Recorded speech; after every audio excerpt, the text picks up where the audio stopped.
Anii 30.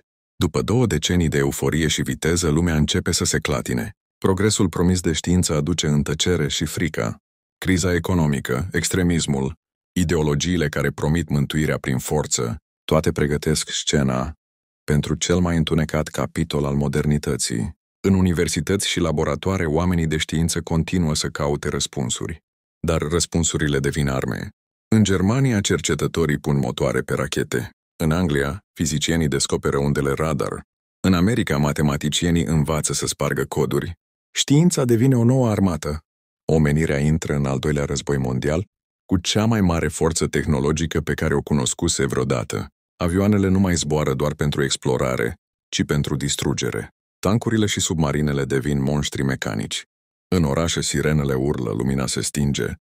Pe cer se aprind explozii care par stele. Știința care altădată promitea progresul aduce acum haos, dar în adâncul laboratoarelor se pregătește ceva și mai periculos.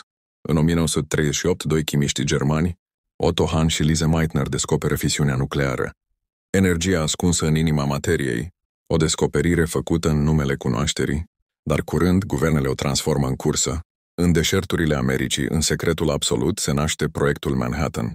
Fizicieni din toată lumea lucrează la o armă care va schimba pentru totdeauna bomba atomică, printre ei Oppenheimer, părintele bombei.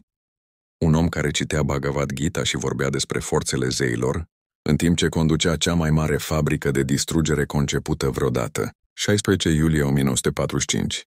Într-un răsărit alb ca o secundă de soare deasupra deșertului din New Mexico, lumea devine martora unei noi ere. Am devenit moartea.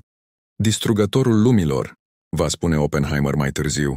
Câteva săptămâni mai târziu, 2 bombe cad peste Japonia, Hiroshima, Nagasaki.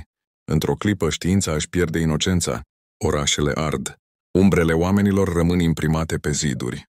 Într-un secol, omul a învățat să zboare și să se distrugă de la distanță.